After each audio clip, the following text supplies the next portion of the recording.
Olha, a nova etapa da reforma tributária cria uma espécie de preocupação para empresários e especialistas que indicam possível aumento de impostos. E para analisar essa proposta, gentilmente nos atende o advogado tributarista Eduardo Fleury. Doutor Eduardo, mais uma vez bem-vindo aqui na programação da Jovem Pan. Como vai?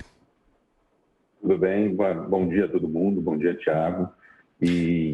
Vamos analisar essa proposta aí que é bastante polêmica. Claro. Doutor Eduardo, essa questão da reforma tributária, há quantos anos no país é uma reforma discutida? Mais de 30 anos, certamente. E agora, depois daquela discussão sobre o fatiamento da reforma, vem uma proposta do próprio governo. De que forma? O senhor já analisou as propostas? É possível que haja aumento de carga tributária, que é o que vai contra a própria reforma? Veja, as propostas de reforma tributária, nós tínhamos a proposta da reforma do imposto sobre consumo, que é alguma coisa que vai ser tratada um projeto à parte pelo governo federal, que a gente chama de projeto da CBS, Contribuição sobre Bens e Serviços, e no Senado um IVA que vai provavelmente englobar os impostos estaduais e municipais. O que o governo apresentou agora foi uma proposta para a reforma do imposto de renda, tanto do imposto de renda de pessoa física quanto do imposto de renda de pessoa jurídica. Olhando o imposto de renda de pessoa física, houve uma correção na tabela, que muitos chamam, não é uma correção um pouco populista, mas era uma coisa que era necessária, né? A correção a tabela do imposto de renda estava congelada desde 2015, então a correção era necessária. Ela foi muito maior para as faixas mais baixas de renda, o que também, embora essas faixas recolhiam muito pouco de imposto, mas é justa porque evita a retenção ao longo do ano, a retenção do imposto ao longo do ano. Então é importante porque libera algum dinheiro para a população nessa faixa de renda. E você teve também a reforma do imposto de renda de pessoa jurídica. E no Brasil tem muita pessoa física que usa pessoa jurídica para trabalhar, para fazer negócios. Então, quer dizer, também acaba afetando a pessoa física. Então, a gente fala que na área do imposto de renda de pessoa física para assalariados, a proposta foi boa, reduziu a carga tributária. Agora, na pessoa jurídica, Thiago, o problema é que realmente, no final do dia, você vai ter um aumento de imposto para vários setores. Então, quer dizer, principalmente com a instituição da cobrança do imposto de renda sobre dividendos. Isso vai fazer com que a alíquota efetiva, a alíquota final para o empresário, né, que faz o investimento e depois retira o lucro da empresa, vai pular de 34% para 43,2%. Realmente ficou bastante pesado. E também tem outras medidas. Doutor Eduardo, agora a pergunta de Brasília com José Maria Trindade. Zé Maria. Perfeito. Doutor Eduardo, eu acompanhei a apresentação desta proposta do governo, que faz ali uma mudança, amplia a faixa de isenção do imposto de renda. E, historicamente, esse é um ponto muito complicado para os governos, porque esta base ela é muito maior na arrecadação.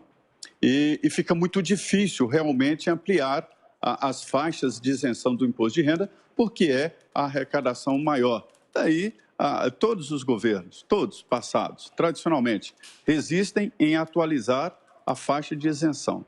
Pois bem, esta é a parte visível e que todos estão comemorando, né?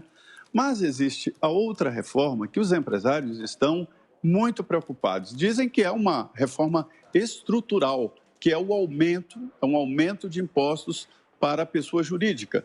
E isso acaba desincentivando a criação de empresas e até investimentos externos no Brasil, até por instabilidade, né, na área jurídica.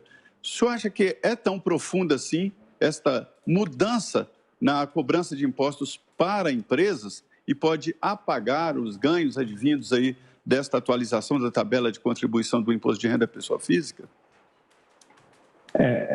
Antes de tudo, bom dia, Zé Maria Trindade, prazer falar com você. Eu acho, olhando a tabela da pessoa física, segundo alguns cálculos, existia um custo dessa correção seria de 13 bilhões de reais. O quanto a reforma do imposto de renda de pessoa jurídica vai compensar isso ou vai ver num valor maior é um pouco difícil de a gente calcular agora.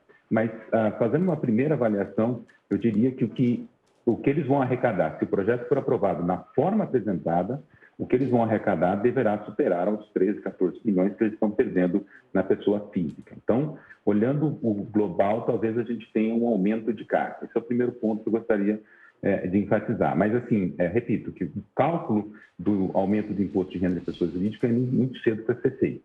E estamos supondo também que o projeto vai ser aprovado na forma com que ele foi apresentado, o que a gente sabe que no Congresso pode sofrer modificações.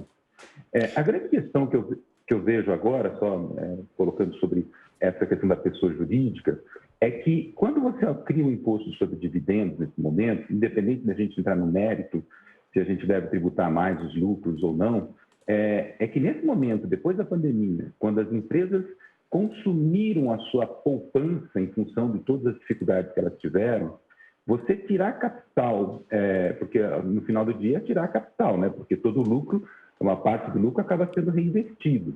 Então, quer dizer, quando você tira capital dessas pessoas para poder reinvestir, nesse momento, eu acho que não é o melhor momento para fazer isso, ainda que você venha ou não concordar com a tributação dos dividendos. Eu não acho que é o momento para a gente apertar tanto o cinto, principalmente olhando as empresas que passaram por uma pandemia que foram muito machucadas, digamos assim, e eu acho que talvez essa discussão sobre tributação de dividendos poderia ficar até para mais tarde, quando as empresas estiverem completamente recuperadas.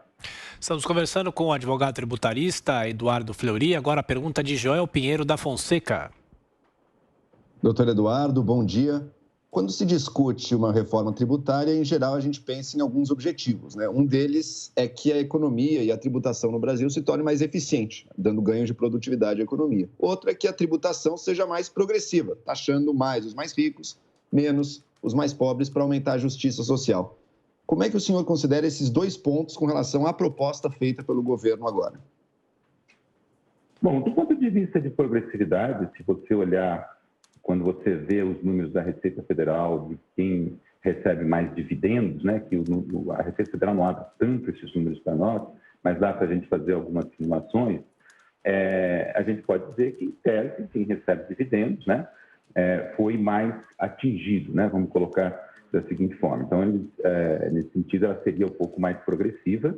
O governo teve o cuidado de criar uma isenção para aquelas empresas que, resumindo, estão no Simples, então a distribuição até 20 mil e por mês estará isenta por pessoa, e nas empresas que estão qualificadas como Simples, com faturamento até 4 milhões e 800, então, quer dizer, elas terão esse benefício. Então, nesse sentido, ela acaba sendo, vamos dizer, progressiva. Agora, olhando do ponto de vista de produtividade, repito, eu não acredito que uma tributação em excesso, tá certo? Da renda do capital, né, do lucro, seja um bom caminho, independente de ser, isso eu estou analisando em qualquer outra reforma tributária que possa aparecer no resto do mundo, né? Eu acho que você transfere dinheiro, digamos, do empresário para a mão do governo, muitas vezes para gastar em consumo e não para gastar, digamos assim, em investimento. Então, eu acho bastante questionável você exagerar na tributação sobre o rendimento de capital. Então, esse é o primeiro. Então, e aí você não gera necessariamente produtividade, aumento de produtividade. Um outro ponto que também é muito importante, que foi citado nas questões anteriores, foi a competitividade com as empresas internacionais. O Brasil agora vai apresentar um custo de 43%. Quem investir no Brasil, por exemplo, uma empresa americana que paga em média 25% de imposto de renda, ela vai ter como alternativa a produzir no Brasil pagando 43%. Então, quer dizer, qual a vantagem competitiva que o Brasil vai oferecer para as empresas estrangeiras para compensar esse custo muito alto?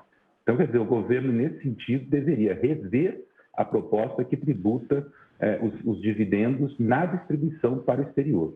Porque esses dividendos vão ser tributados também no país de origem. Lógico, se a gente está falando de paraíso fiscal, aí a tributação deveria ser exigida. Mas em outras situações, eu acho que deveria ser revista essa tributação dos dividendos, não só internamente, mas também para quando se remete lucro para o exterior. Certo. E para encerrar, doutor Fleury, a partir da aprovação da reforma tributária, quanto tempo o senhor acha, quais as maiores dificuldades que os empresários vão ter, as empresas, para se adaptarem às novas normas? Veja, em princípio, boa parte dessas medidas, se forem aprovadas dentro deste ano, poderão entrar em vigor logo no ano seguinte, né? Logo em 2022. A gente, quanto à aprovação, né? A gente compara uma situação um pouco, vamos dizer assim, diferente, né? Porque a gente tem uma situação em que todos esses projetos, esse tipo de tributação que foi colocada na pessoa jurídica, eram projetos de lei que eram apresentados por, geralmente, pessoas que pertenciam ao partido de esquerda. Alguns projetos até menos agressivos do que esse, né? Então, quer dizer, a aprovação desse projeto, ela, principalmente na tributação de dividendos, ela pode se dar, por incrível que pareça, porque existe um certo apoio também nessas mesmas medidas dos partidos de esquerda, né? Então, quer dizer, isso pode acontecer e acontecendo este ano, valeria a partir do ano seguinte, né? Conversamos com o advogado tributarista Eduardo Fleury. Doutor Eduardo, obrigado mais uma vez. Até a próxima.